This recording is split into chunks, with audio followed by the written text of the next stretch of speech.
రాజ్యాంగబద్ధ హక్కుల మీద కానీ దృష్టి సారించకుండా ఈరోజు ఈ పోటుగాళ్ళట సుపనాథులు మా వర్గానికి న్యాయం చేస్తారట. నిన్న మీటింగ్ పెట్టుకున్నారు ఒక మాజీ శాసనసభ్యుని ఇంట్లో, మా వర్గాలకు ఒక పెద్ద సందేశం ఇస్తారట, ప్రభుత్వం మీద ఒత్తిడి తీసుకొస్తారట. కొద్దిగా బుద్ధి ఉండాలి, ఆలోచన చేసుకోవాలి, ఆత్మవిమర్శ చేసుకోవాలి.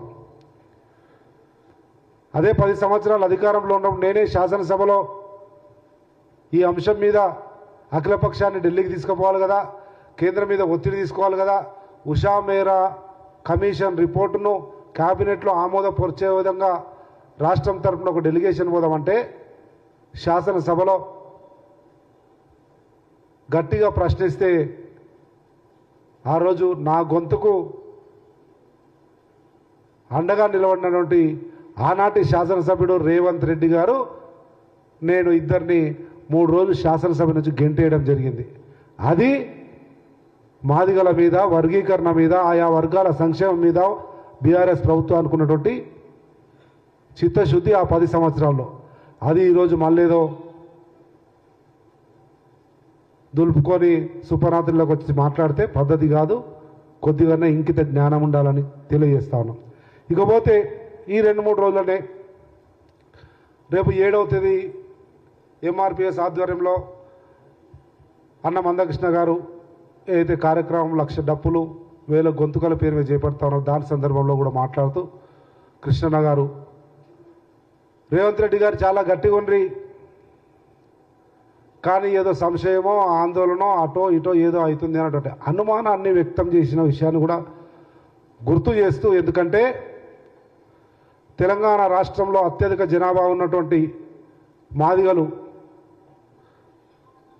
Single largest caste in Telangana is Madigas. అటువంటి వాళ్ళలో అనుమానాలకు కానీ ఆందోళనలకు కానీ తావు ఇవ్వకూడదు అన్నటువంటి ఆలోచనతో ఈరోజు నివృత్తి చేయాల్సినటువంటి బాధ్యతగా కాంగ్రెస్ పార్టీ తరఫున మాట్లాడుతూ ఉన్నాం. మందకృష్ణ మాదిగ గారి మనసులో కానీ యావత్ తెలంగాణ రాష్ట్రంలో ఉన్న లక్షల మంది మాదిగల గుండెల్లో కానీ ఉన్నటువంటి వర్గీకరణ అన్నది తూచా తప్పకుండా అమలు చేయడం అంటూ జరిగిందంటే అది కాంగ్రెస్ పార్టీ ఆధ్వర్యంలోనే, గౌరవ ముఖ్యమంత్రి ప్రభుత్వంలోనే జరుగుతుంది. ఏ రకమైనటువంటి ఆందోళన చెందాల్సినటువంటి అవసరం లేదు.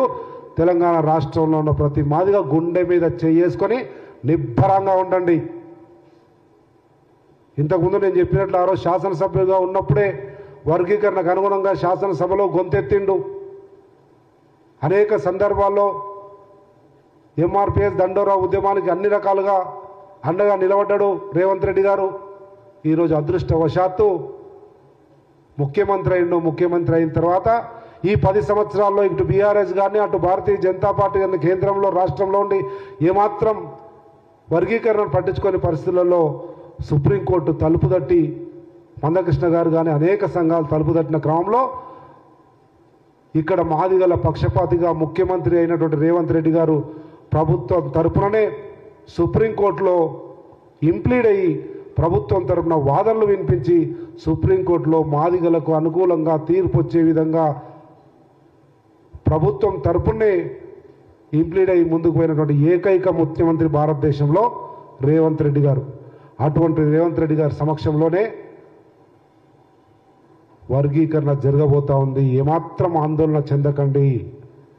దాంతోపాటు ఆ రోజు ఒక 4 సంవత్సరాలు చంద్రబాబు నాయుడు గారు ఉమ్మడి రాష్ట్ర ముఖ్యమంత్రిగా ఉన్నప్పుడు వర్గీకరణ చేసి ఆ వర్గీకరణ చేసే ప్రక్రియలో ఉన్నటువంటి సాంకేతిక పరిపాలన తప్పిదాల వల్ల సుప్రీంకోర్టు కొట్టేశారు. అది తెలిసినటువంటి అనుభవజ్ఞుడుగా చతురత ఉన్నవాడిగా ఈరోజు ఉన్నటువంటి ముఖ్యమంత్రి ఆ రకంగా కోర్టులో కానీ ఎక్కడ కానీ ఏ ఇబ్బందులు ఉండకూడదంటే పగడ్బందీగా పటిష్టంగా అమలు చేయాలని చెప్పి క్యాబినెట్ సబ్ కమిటీ వేయడము, ఆ క్యాబినెట్ సబ్ కమిటీ త్వరితగతిన యుద్ధ ప్రాతిపదికన ఒక నివేదిక ఇచ్చి ఏకసభ్య కమిషన్ వేయాలని చెప్తే ఈరోజు ఏకసభ్య కమిషన్ కూడా దాదాపు రిపోర్టు తయారు చేసి సంసిద్ధం చేసింది.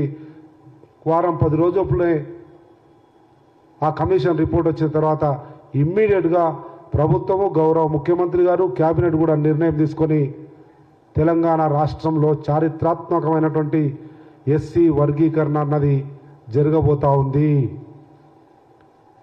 ఎందుకంటే ఏ చిన్న తప్పు చేసినా చరిత్రలో మళ్ళొక మాదిగలకు నష్టం చేసిన వాడిగా ఈ ప్రభుత్వము సరైన పద్ధతిలో నివేదిక ఇవ్వలేదు, సరైన పద్ధతిలో గణాంకాలు ఇవ్వలేదు, సరైన పద్ధతిలో పరిపాలనాపరమైనటువంటి చర్యలు తీసుకోలేదన్నటువంటి తలవంపు కానీ అపకీర్తి కానీ రాకూడదని చెప్పి 4 రోజులు లేట్ అయినా సరే పగడ్బందీగా అమలు చేయాలన్నటువంటి దృఢమైనటువంటి సంకల్పంతో ముందుకు పోతున్నారు గౌరవ ముఖ్యమంత్రి గారు.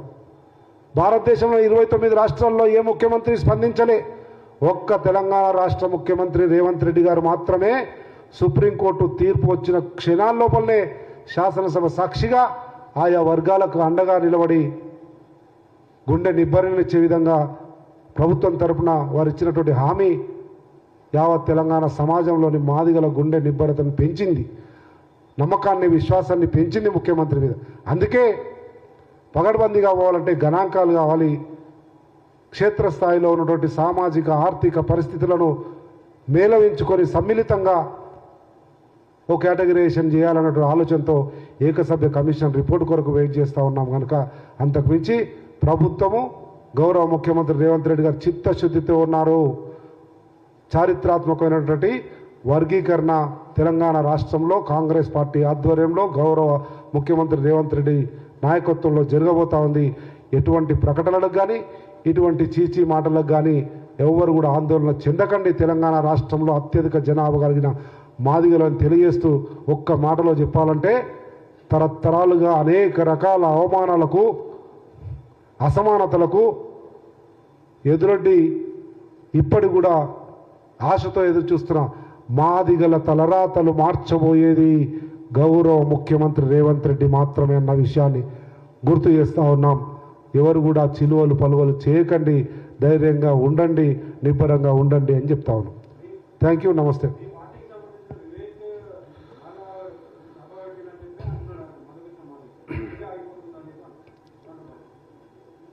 ఇది చెప్పాలో చెప్పకూడదో తెలియదు కానీ వాస్తవం చెప్పడంలో ముందుండేవాడు సంపత్ కుమార్ కనుక చెప్తున్నారు, రాసుకోండి. మా అధికారిక సమావేశంలోనే మా పిసిసి ఎగ్జిక్యూటివ్ కమిటీలోనే పిఏసి మీటింగ్లోనే స్పష్టంగా సంపత్ కుమార్ అనే మాదిగా కాంగ్రెస్ పార్టీ అధిష్టానాన్ని డిమాండ్ చేసిండు. ఏమని? వర్గీకరణ అన్నది కాంగ్రెస్ పార్టీ మూల సిద్ధాంతాల్లో ఒకటి. 2004లో, 2009లో, 2014లో, 2018లో ఇట్లా ప్రతి మేనిఫెస్టోలో కాంగ్రెస్ పార్టీ మేనిఫెస్టోలో వర్గీకరణ పెట్టినాము. ఖార్గే గారు కూడా అనౌన్స్ చేసినారు, రాహుల్ గాంధీ గారు అనౌన్స్ చేసినారు, ఆనాటి పిసిసి అధ్యక్షులు ఉత్తమ్ కుమార్ రెడ్డి గారు అనౌన్స్ చేసినారు, మొన్నటి పిసిసి అధ్యక్షులు రేవంత్ రెడ్డి గారు కూడా అనౌన్స్ చేసినారు, అసెంబ్లీలో కూడా ముఖ్యమంత్రి గారు ప్రకటన చేసినారు. వీటన్నిటికీ విరుద్ధంగా ఎవరైనా కానీ, వివేక్ కావచ్చు, వివేక్తో పాటు ఎవరున్నా కానీ వారు కాంగ్రెస్ పార్టీకి వ్యతిరేకంగా మాట్లాడిన వాళ్ళే కాంగ్రెస్ పార్టీ క్రమశిక్షణ చర్యలు తీసుకోవాలి అని చెప్పి స్పష్టంగా మా అధికారిక పిసిసి సమావేశంలోనే నేను డిమాండ్ చేసిన, దానికే కట్టుబడి ఉన్నా. ఎవరైనా అది మాట్లాడితే అది కాంగ్రెస్ పార్టీకి వ్యతిరేకమే. బరాబర్ మేము కూడా రిప్రజెంట్ చేసినాం. పార్టీ సరైన సమయంలో సరైన నిర్ణయం తీసుకుంటుంది అన్నటువంటి నమ్మకం మాకుంది. మందకృష్ణ మాధవి చెప్పడము ఒక దళిత ఉద్యమ నాయకుడిగా ఆయన చెప్పిండొచ్చు. నేను కాంగ్రెస్ పార్టీ నరనరాల్లో కాంగ్రెస్ పార్టీ భావజాలం, కాంగ్రెస్ పార్టీ సిద్ధాంతాలు తెలిసిన వాడిగా, కాంగ్రెస్ పార్టీ వేదికగా కాంగ్రెస్ పార్టీలో ఉంటూ కాంగ్రెస్ పార్టీ ఆలోచన విధానానికి వ్యతిరేకంగా మాట్లాడడం తప్పు. ఇది క్రమశిక్షణ రాహిత్యం కిందికి వస్తుంది, కనుక చర్యలు తీసుకోండి అని చెప్పడం జరిగింది.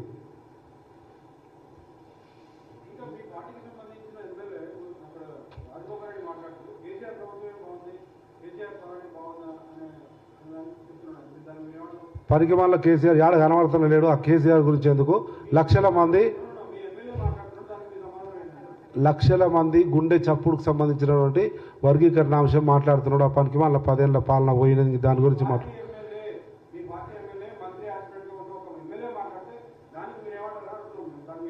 ఆయన ఏ సందర్భంలో అన్నాడో ఎందుకు. ఒక్కొక్కరు నిజం కూడా చాలా మంది, నేను కూడా అంటున్నాను, కొన్ని దగ్గరలో కేసీఆర్ను పొగుడుతారు, కేసీఆర్ చాలా ఇదంట. ఏమి ఇట్లా దాంట్లో ఉండొచ్చు, ఒక్కరొక్కరు ఒక్కో అంశంలో గొప్పవాళ్ళు కావచ్చు. అట్లా ఆయన ఏ అంశంలో కేసీఆర్ను గొప్పవాడు అన్నాడో